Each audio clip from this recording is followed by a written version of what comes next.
బొత్స ఝాన్సీ గారు ఎంపీగా పోటీ చేస్తున్నారు. టీడీపీ నుంచి భరత్ పోటీ చేస్తున్నారు. ఇద్దరు ఎవరు రావాలి? బొత్స ఝాన్సీ గారు వస్తారు. అక్కడ జగన్మోహన్ రెడ్డి గారు ఎంతో, విశాఖపట్నం విజయనగరం జిల్లా బొత్స ఝాన్సీ గారు, బొత్స సత్యనారాయణ గారు కూడా అంత. కానీ వాళ్ళు ఓడించిన ఎవరితరం కాదు.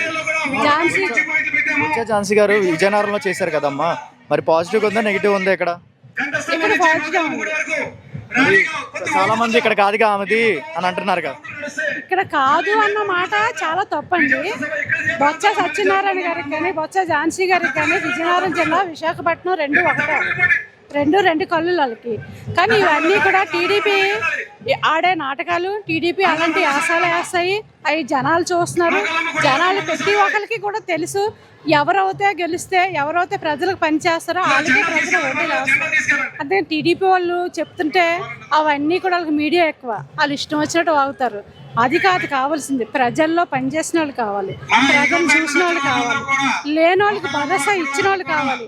టీడీపీ ప్రభుత్వం ఎప్పుడు డబ్బున్న వాళ్ళకి తప్ప డబ్బు లేని వాళ్ళకి ఏ రోజు కూడా చేయదు. డబ్బు లేని వాళ్ళకి టీడీపీ ప్రభుత్వం ఎందుకు పనికిరాదు, డబ్బున్న వాడికి పనికొస్తుంది.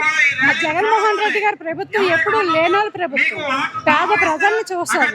అందుచేత ఎవరి తరము కాదు, జగన్మోహన్ రెడ్డి గారిని ఓడించిన ఎవరి తరం కాదు, బొత్స ఝాన్సీ గారిని ఓడించిన ఎవరి తరం కాదు, భీమిలి నియోజకవర్గం అవంతి శ్రీనివాస్ గారిని కూడా ఓడించిన ఎవరి తరం కూడా. గంటా శ్రీనివాస్ కూడా ఇక్కడ ఏమి చేయలేడు. గంటా శ్రీనివాస్ ఓట్లు వేస్తే దోపిడీ తప్ప మీకు అభివృద్ధి అనేది ఏముండదు.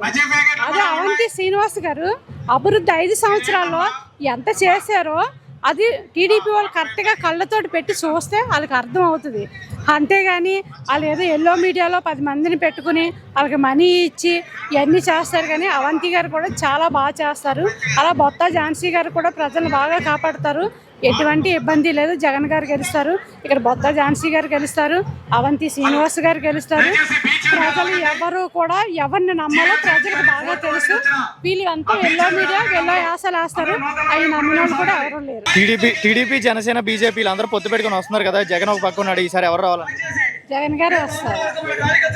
మరి ఇప్పుడు చూస్తున్నట్లయితే వీళ్ళందరూ పొత్తు పెట్టుకున్నారు కదా, జగన్ ఓడిద్దాం అంటున్నారు. ఎంతమంది పొత్తు పెట్టుకున్నా జగన్మోహన్ రెడ్డి గారు ముఖ్యమంత్రి అవుతారండి. ఆయన చేసిన మంచి పనులు, కరోనా టైంలో కూడా ప్రజలు చాలా ఆదుకున్నారు. ఆ టైంలో జగన్ గారే ముఖ్యమంత్రి మూలంగానే ప్రజలు చాలా మంది ప్రాణాలతో బయటపడ్డారు. అదే ఏ తెలుగుదేశం అధికార పార్టీలో ఉండుంటే ఆ రోజుల్లో ప్రజలు చాలా వరకు ఖాళీ అయిపోను. జగన్మోహన్ రెడ్డి గారిని ఒక 4 పార్టీలు కాదు 10 పార్టీలు కలిసి వచ్చినా జగన్ ఎప్పుడు రాముడే. రాముడిని గెలడం వీళ్ళు ఎవరి తరం కాదు.